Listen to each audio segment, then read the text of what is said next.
Hey guys, today I have a flip through and a review for you of The Good and the Beautiful's Level 3 Language Arts program.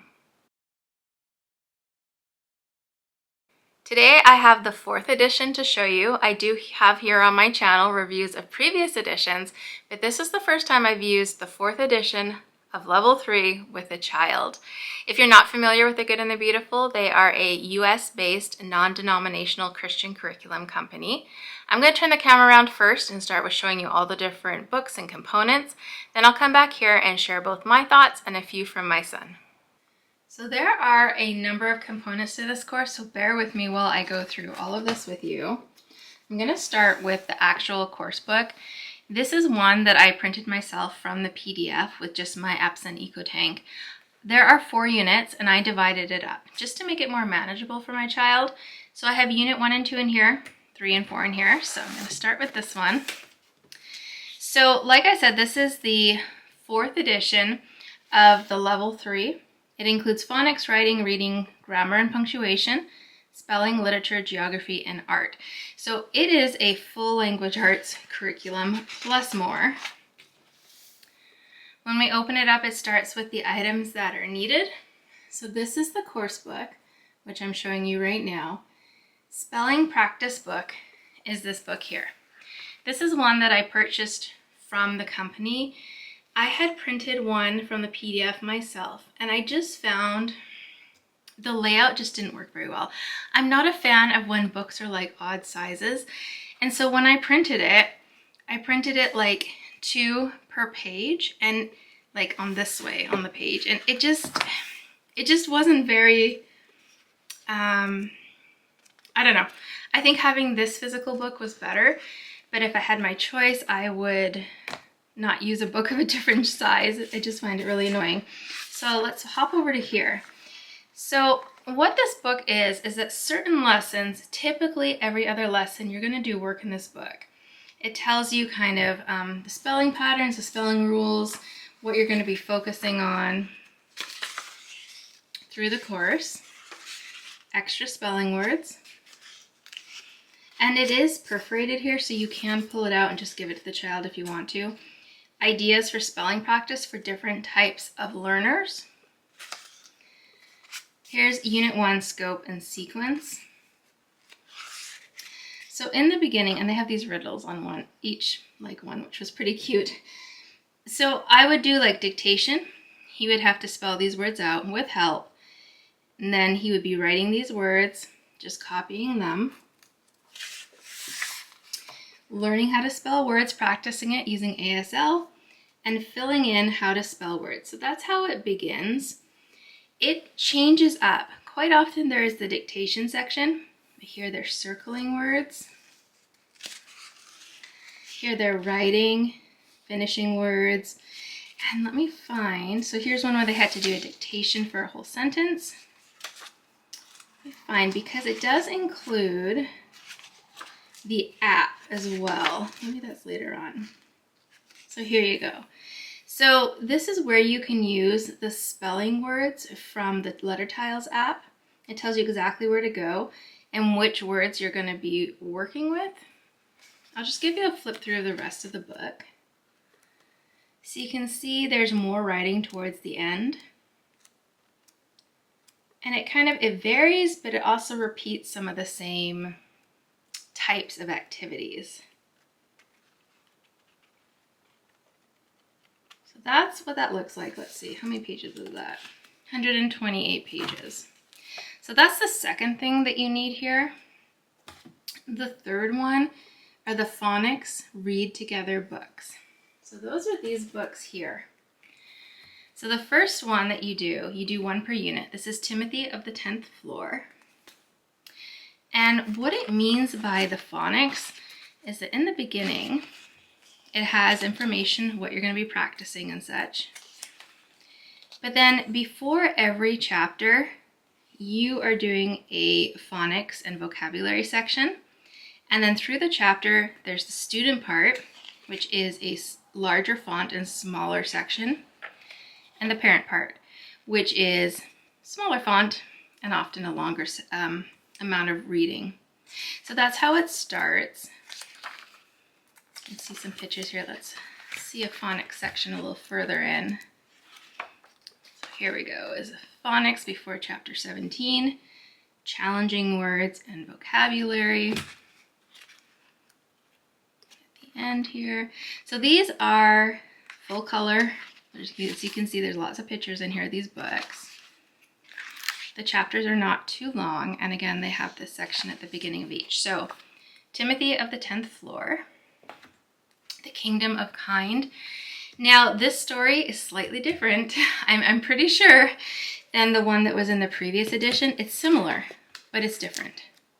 But it's set up the same, so they have the phonics section before, they have the parent-teacher section, the student section, full color pictures, and you can tell as you go through these books from the first to the last one, this is Heather and the Highland Pony, that the student sections start getting longer. And they get a little bit longer each time and a little bit longer. And you do review as well through this, through different parts. Until the last book, I'll show you, students reading. They had longer sections. So here's 2 whole pages that the student's going to be reading. Again, it's set up in the same way. There's the practice page. There's parent, student, full color pictures. So these are the 4 books that you need. They're incorporated into the unit. So I don't think you could do this. I mean, you could do some of the course or most of the course without the books, but not completely. And they really are designed to complement along with the lessons. It tells you when to read each lesson. So the apps. So this is the letter tile apps I mentioned. There's also the Good and the Beautiful Homeschool app. We don't have a tablet, so I was able to access these on my computer. There is a way to do them, and so my son would just do them on the computer. So there's little symbols here telling you as you go along what to expect, things to always have on hand, optional items. There's a few cooking activities and a few art activities mixed throughout the course. And then this is about the course. So there's the review, how to complete the course, the principles behind it. And this is a level and not a grade. So there is an assessment you can take to know which level your child should be in. Then, information again about the course. The answer key is located online. I believe you can pay to have a physical copy sent to you, but you can just access it online. Unit reviews, poetry, memorization, and it says about teacher read-alouds. Here's the table of contents and the overview of those 4 units and what they're going to be doing. There's 120 lessons. Here's the at a glance, divided up by each topic, what the child will be working on. Spelling, scope, and sequence. And then there's the credits for the paintings that are throughout here. So each unit starts off the same way with this overview that's going to go through everything that the child's going to be working on through that unit. And finally, we get to a lesson.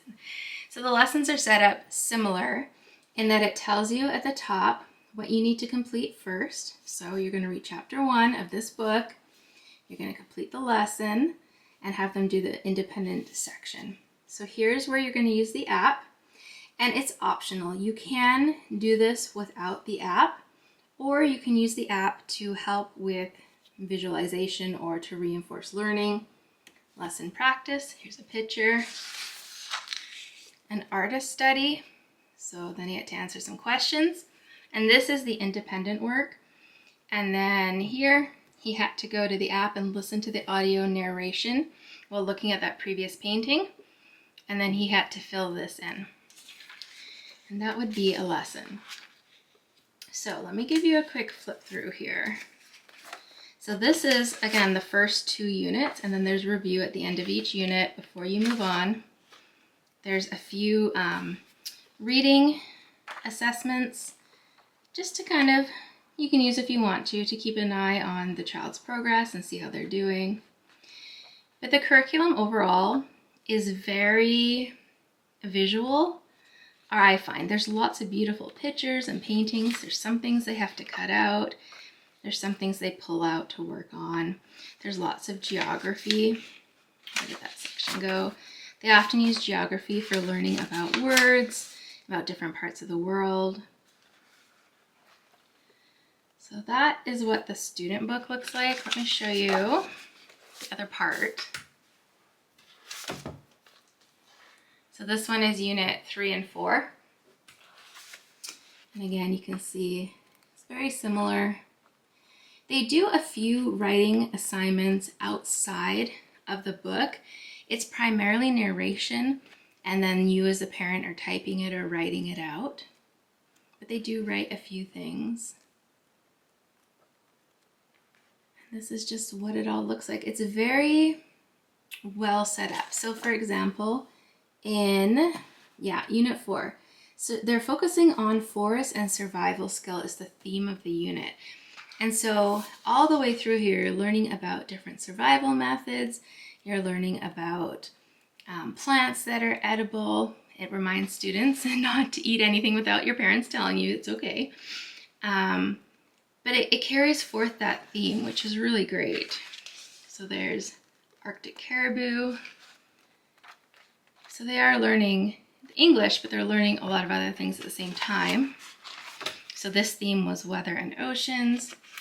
Can't remember what the other one was. Let's see. So this one was, the theme was animals. And the first one was, oh, doesn't have a theme. Okay. So second, third, and fourth have themes within them. So this is everything, plus if you need the online answer key that you need in order to do this course. One other thing I wanted to mention is that at the end of, I believe it's every single lesson, it does say to have the child read for 20 minutes independently from a book that's on their level from the Good and the Beautiful book list.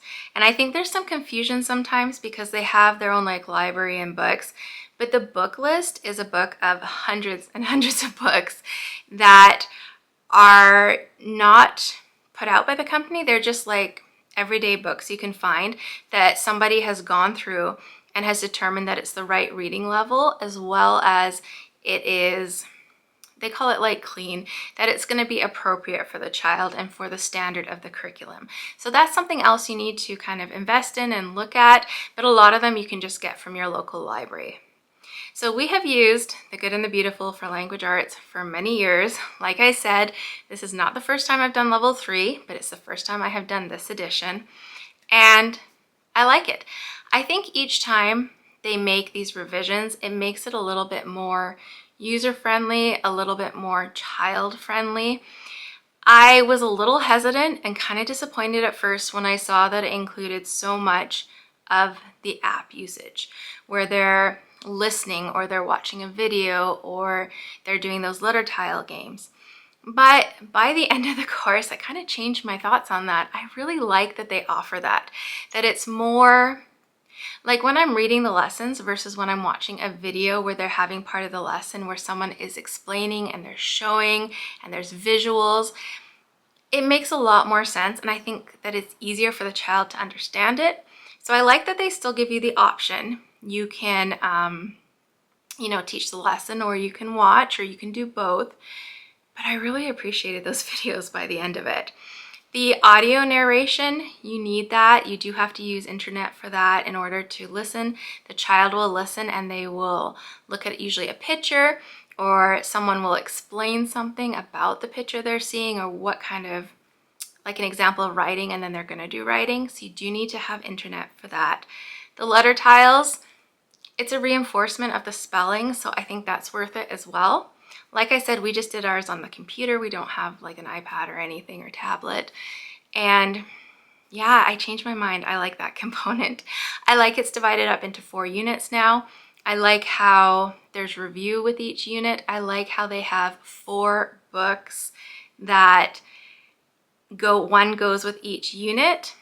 And I have some mixed feelings about them using their own literature. In previous courses, they used some books that you could just like get from the library or from Amazon.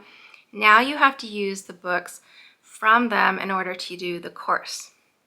And I think I understand why they did that, because the company offers this course free when you download the PDF, which is amazing. It's really amazing that they offer this for free. But they were not able to, because they didn't own the book rights, to include that in the PDF versions previously. So now when you download the PDF, you get those 4 books included in the PDF. So you can just read the books online. You don't actually have to physically own them or have them. And I think that's why they made that change, so that people like me in Canada, where shipping is very expensive, or other parts of the world where it's even more, it's easier for them to do the course completely without having to source these other books. Hopefully that makes sense. So I did purchase the books. I prefer having books over PDFs, and yeah, I was placing an order and I decided to place the order for the books. When it comes to cost, it's quite affordable. Like I said, the PDF is free, and that's what I downloaded to print my book. I have here, if you want to purchase the physical copy, I have it's about $73 US for the set of everything that you need. Just the spelling book is $10 US, or you can just buy the book pack for $29 US. So it's kind of up to you. It's very affordable if you don't mind doing it through PDF, and there are ways to print the book that way. But these books are really beautiful, and the images and the pictures in them, so vibrant and colorful. There's so much color in here. I don't think I would want to print this myself, even though I have an EcoTank printer. So I do recommend getting the books, but that's up to you and your budget, I guess. So I did want to mention, I have written down here which books were my son's favorite and which ones were mine. So he said that, let me find it here, Heather and the Highland Pony was his #1 choice. He really liked this book. And then it was Timothy of the 10th Floor, The Journey of 5, and then The Kingdom of Kind. For me, my favorite book was The Journey of 5. I really liked this one. And then I did The Kingdom of Kind, Heather and the Highland Pony, and then Timothy of the 10th Floor.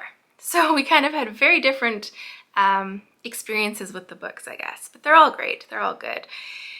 I think I've covered everything in the course.